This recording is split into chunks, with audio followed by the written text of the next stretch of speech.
A London lifestyle, hectic, fast-paced, ingrained. Each day the same monotonous routine. Piercing alarm, shoving something down you straight on the tube. Each day the same customary battle through your peers, crashing shoulders, shoving handbags, making your way to your destination. Behind your desk, 9 till 5. Reading this, typing that, filing some more.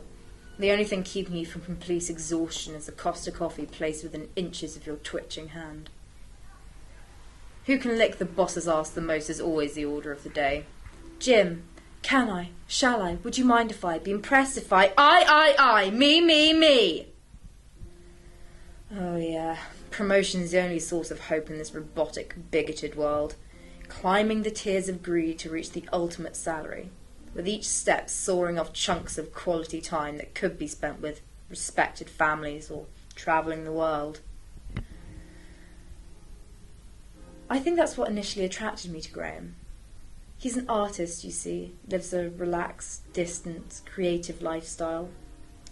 I felt so trapped in my systematic world that each day when I came home from work he would feel like a breath of fresh air.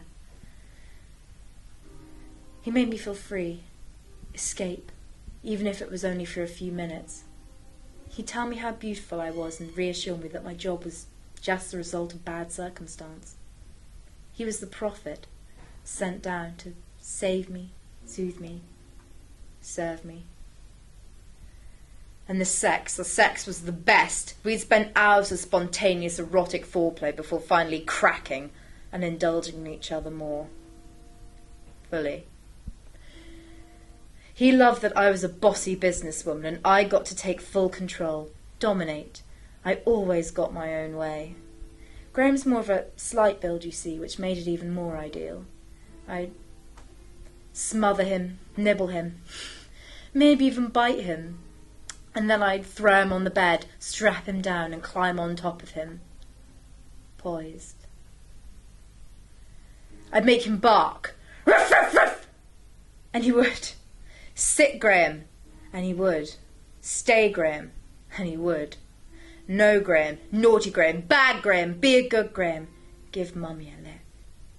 Ah, that's it, you got it. Good boy, good boy. Amazing, while it lasted. Things began to get stale.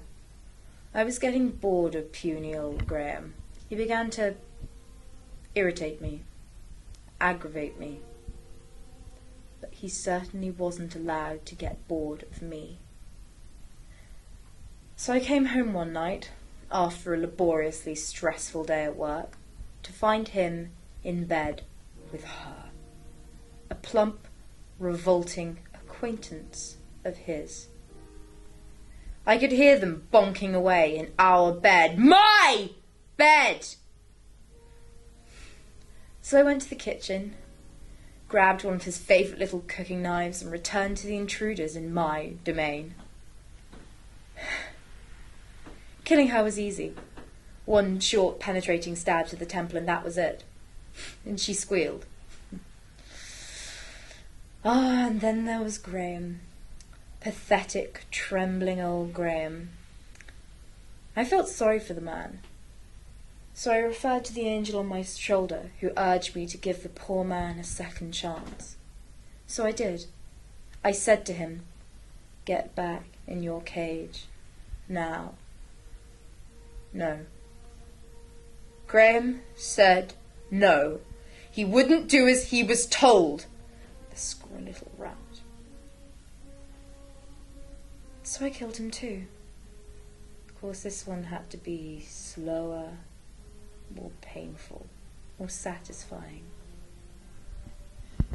So I chopped his bollocks off first, followed by his penis, that dry, rotten bit of skin on the end of him. It had to go. His eyes were closed in complete excruciation. He'd never looked sexier before in his life. I was in ecstasy. Complete fucking ecstasy. He began to clock out, the blood pouring out of him. I stuck some pins in his eyes. There was no way he was going to see the light at the end of the tunnel, the gateway to heaven. Even in death he would be mine. Not God's. I struck the killer blow, and that was it. The end. Finito. Bye-bye, Graham. So you see, Mr. Officer, that's my story. The truth, and nothing but the truth. I'll plead guilty. Get 2 life sentences, that's what, 30 years? And then I'll be back out in my mid-60s. But I'm willing to bet I'll still have some libido left. I'll still be pulsating, throbbing for more. I'll find myself a new Graham, a new pet, a new toy to play with, and this one will behave a little better. I'll make sure of it.